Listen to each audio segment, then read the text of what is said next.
Boys, welcome to the video. Today, we got something a little bit different in store. Yeah, I got a haircut. Do you like it? Kind of looks like a Karen haircut, but I dig it because it looks okay on me. Now, we got the new content. Massive content plan. Cars of Facebook Marketplace. There's so much content happening right now. You're going to be overwhelmed by this so much.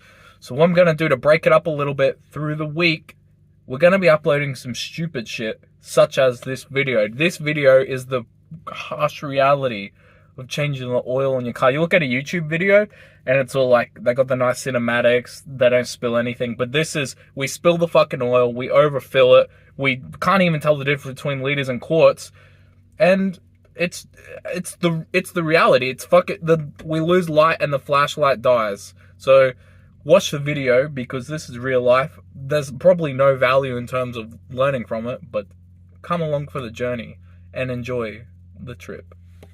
Alright, what's up guys? Today we're going to be servicing a Hyundai Veloster. All we're doing is changing the oil. Why am I making this video? Why not? Could be fun. Here it is. This is my girlfriend's car. It's a 2012 or something.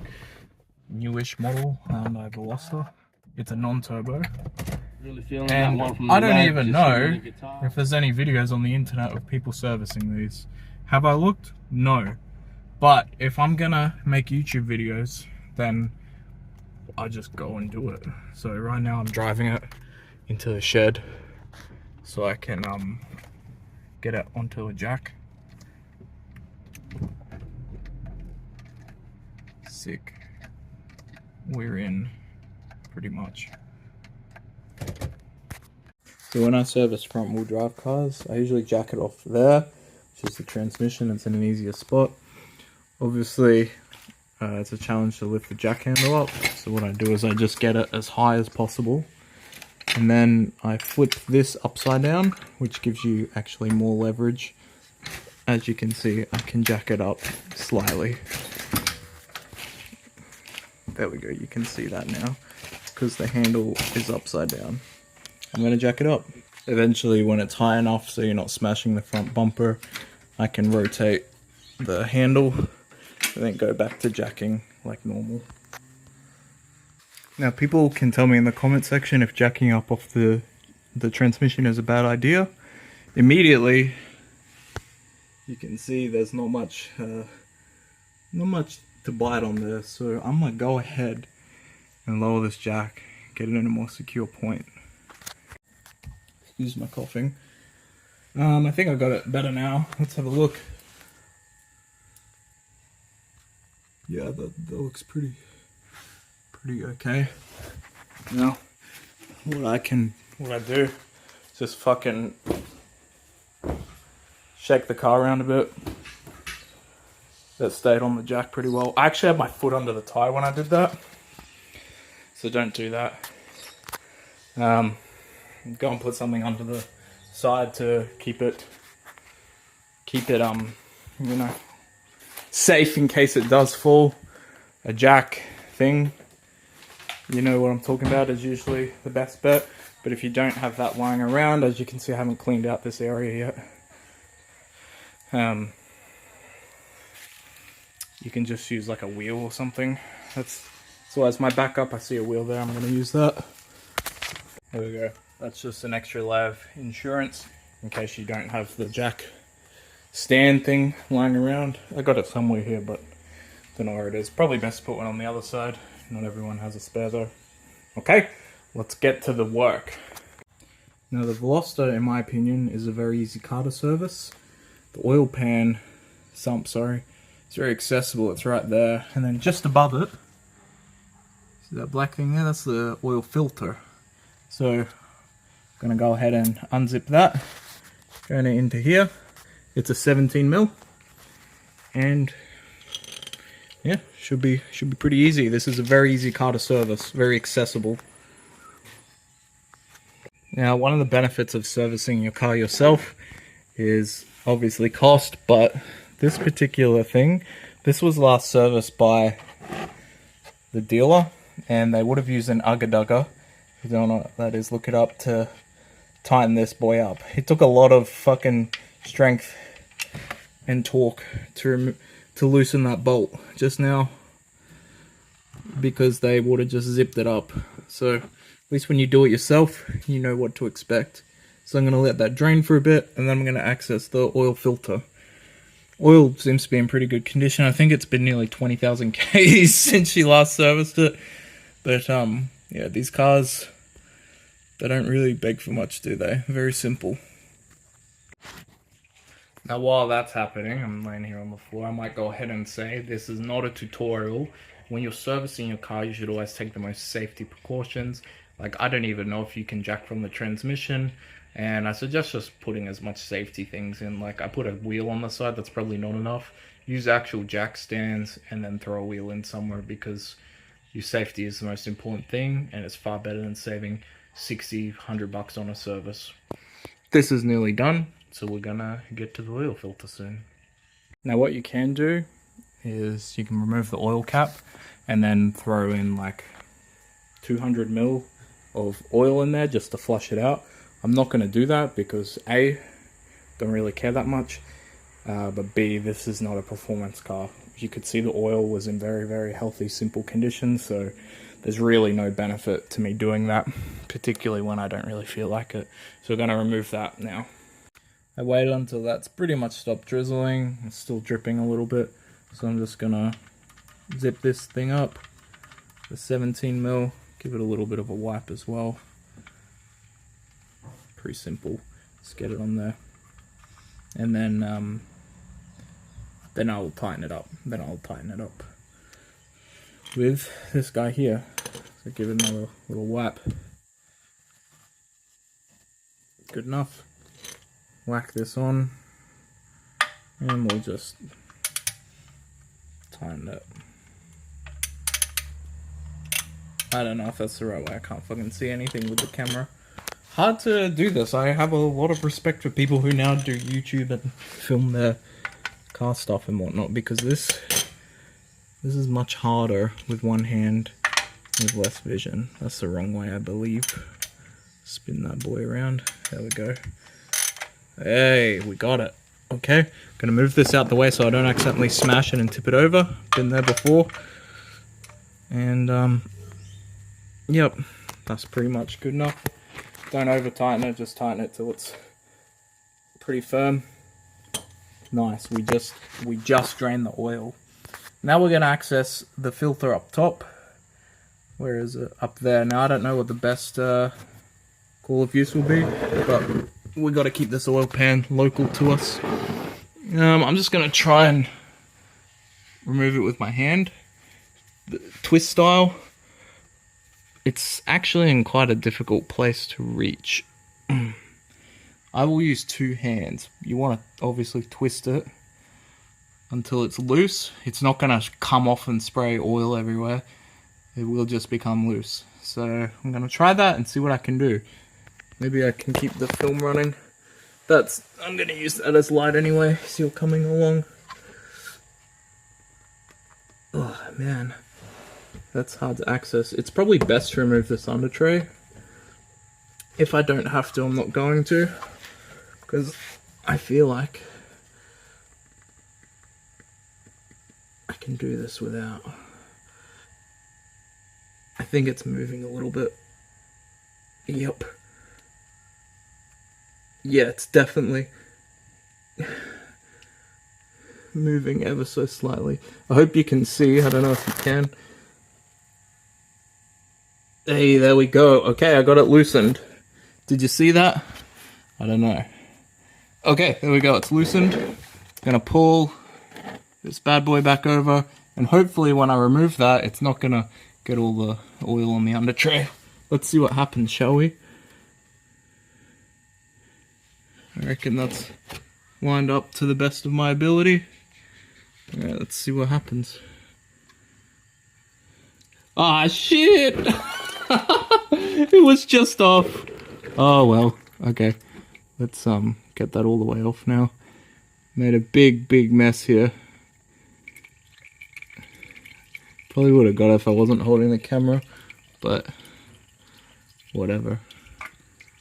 I serviced the Z a couple days ago. Didn't get a drop of oil on the floor. What a shame this is. Okay, that's doing what it's supposed to do. These things have got a nice little resting spot for the filter, so that's good. Gonna get my hand cleaned up now. Make sure you got a rag on standby, because shit like this will happen. Maybe even put down some towels or some shit. Trusty chamois. Oh yeah, nice.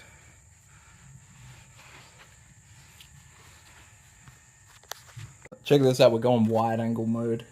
Get all the shots now. So that's finished draining. I got a filter sitting here on standby. That's for my Jazz. This is for the Veloster. Let's get this boy out.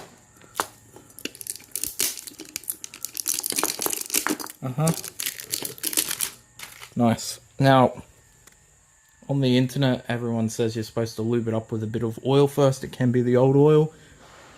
I'll do that. That's what they say, so that's what I'm gonna do. So I just took a little dip of the oil.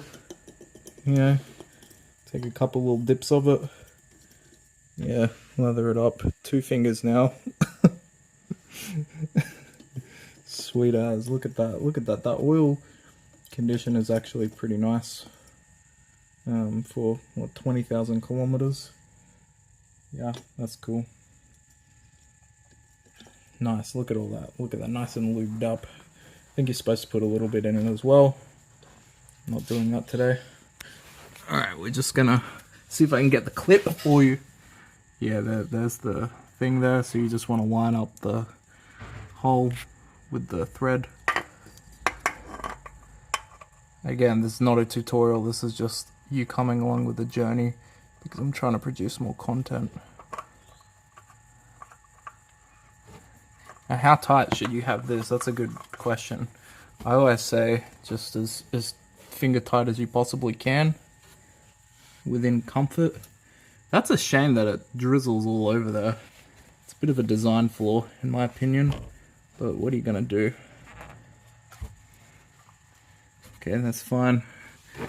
Shift that across and just whack the microfiber there. Oh no!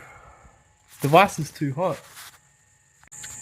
Okay, so when servicing a car, it's always important to dispose of the oil correctly. Or if you're like me that took over a lease where other people have very, very clearly emptied their oil, their cooking oil, car oil, whatever it may be, in the yard, then, well, why don't I just follow suit just like them? Okay, this is just like a really disgusting spot in the yard. It's a very big yard, and then there's this.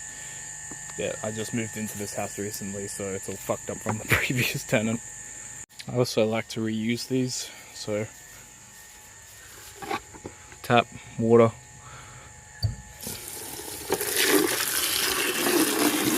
Give it a bit of a rinse. And we'll go back to that beautiful spot. So I was talking about, the yard goes from nice grass to, I've been emptying all my cooking oil here, and probably motor oil. Nice. Now we're at the part where you've got to pour the oil in. Now, very important thing to do here is to search or check the owner's manual for how much oil your car takes. Please note, okay, this car comes in various different trim levels. If you read it takes 4.5 liters of oil, you're wrong, because you read for the turbo model. This is the NA one that takes 3.6, I believe. I'll put like 3.5. Just to be safe so I don't overfill it. What's 100 mil gonna do? It's probably gonna burn it anyway. And how can I measure that accurately? So that's where we're pouring it in. I've got some oil here. Castrol Edge 5W30 fully synthetic. I don't know if this car asks for fully synthetic, but it's just what I buy when I service all the cars. What harm could it do? It's the better one. Okay, so I actually just remembered that a lot of people actually really care and debate over which oil you should use. So maybe I should go into more detail. I find this one doesn't burn as fast in performance cars than like Newon. That's the one I usually use because it's cheapest. And yeah, so it's a pretty simple reason why I use this one. You can get your eyes on it. It's a 5W30. I use 5W30 because that's best suited to the weather conditions here and the kilometers or mileage this car currently has. Might be wondering what I'm doing now. Well, when I open the oil, it's really hard to get that seal off, so I just get a trusty key and just put a hole in it. There we go. Imagine that fell. That would suck. Be worse than the other spill. So just going to peel that off. So I've got a decent hole.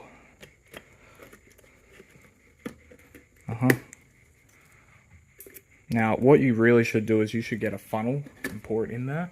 I don't have a funnel, okay? When I measure the actual oil that I should use, I look at the side here. We just run out of video. Okay, as I was saying, I just minus 3.6 litres or 3.5 litres from this amount. So that's half a litre, 1 litre, 1.5 litre, 2 litre, 2.5 litre, 3 litre, 3.5. So I'll empty this container till there. Off camera, I'm going to double check my measurement. That's right. Okay. So this is absolutely not how you're supposed to do it. Again, this is like I'm changing my oil at home video, not how to change your oil. Let's see if we can get that angle. It's got dark time now. Almost. Nice, look at that angle. We are the pro YouTuber now. So nice. Alright, that looks pretty good. This is motion censored as well, so it'll probably go out. Hilarious. Alright, I'm just going to start pouring in there. Like I said, you should use a funnel. But you are not me and I'm not you, so do it whichever way you're best at. So yeah, just pour that motherfucker in there. Pretty satisfying to watch it go in so smoothly. And I'll periodically check how much I've poured to be in line with the amount that I mentioned earlier. That's that motion sensor bullshit.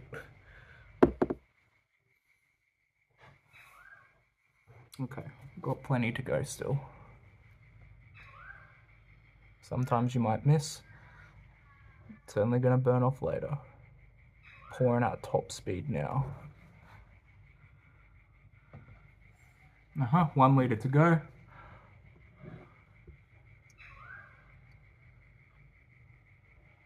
Send it. I hope it was 3.6 litres and not 3.6 quarts. That'd be pretty embarrassing. I'll Google it after.